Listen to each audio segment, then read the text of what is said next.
السلام عليكم ورحمة الله وبركاته. وإذن سلام الدمان أصحاب تميل والبود جوكتين. هدي هبين إذن تهنا هبين وناكسن، هدي صبح إذن تهنا الصبح وناكسن، هدي الظهر إذن تهنا الظهر وناكسن. أنيق كل وحي هبين مركو إذن سلام يا دمانتين. هدان سلام تهلك سوق قطب مان توحان إذن هايا ورسكو صياعة محل دي جرورت صياعة مال دي جر صياعة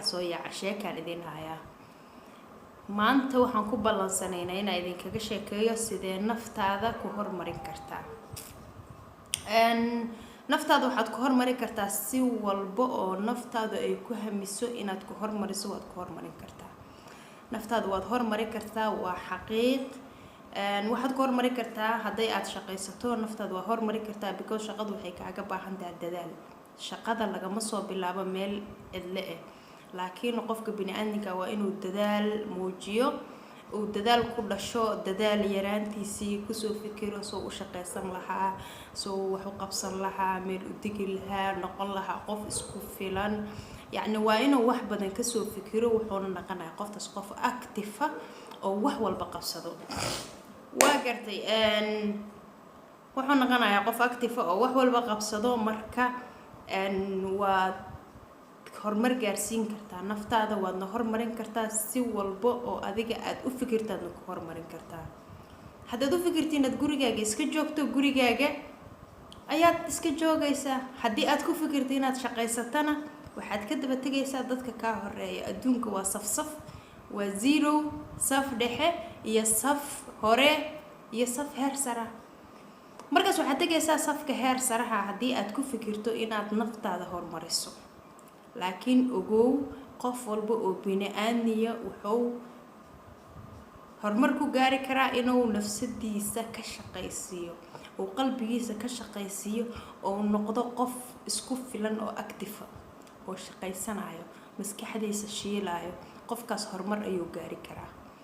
adduunka markaad maqashana waa la kala hormaray orodka ma ahan laakiin hamiga lagu kala horeeyaa nina asaga waxba haynin oo shaqaynin oo wuxuu ku fikiraa inuu markab soo rari doono uu ka hami badan yahay ninkaas marka waxaan dhihi lahaa fadhiga ka kaca dadaala hala shaqeeyo haddii aad miig joogtana waxaad ka shaqayn kartaa beertii arigii geelkii waxaasoo dhammaad ka shaqayn kartaa ogowna ha isdhihin waxa miiga laga qabto waa ceeb ee magaalada ama aada maya ceeb maaha sababtoo ee waxaan miiga ka soo bixin magaalada kuma noolo haddii badar la yiraahdo baadiyo ka baxaa caano haddii la yiraahdo baadiyo laga soo keena qoryo haddii la dhaho dabka lagu shido baadiyo dhuxul baadiyo waxa dhan baadiyo marka waxaad ku fikirtaa ka kac beerta qodo ariga ilaali wax walba qabo hami yeelo inuu arigaas maanta waa 100-200 ku noqdo ku fikir oo ku noqonayo ninkaana uu ku kakac ku fikir inaad bari maanta aad joogto meel ka fiican bari aad tagto waad sameyn kartaa waadna tagi doontaa naftaadana hormarad ka sameyn kartaa cawada mawduuceena intaas oo ku saabsan yahay waana idin salaamayaa salaamu calaykum wa rahmatullaahi wa barakaatuh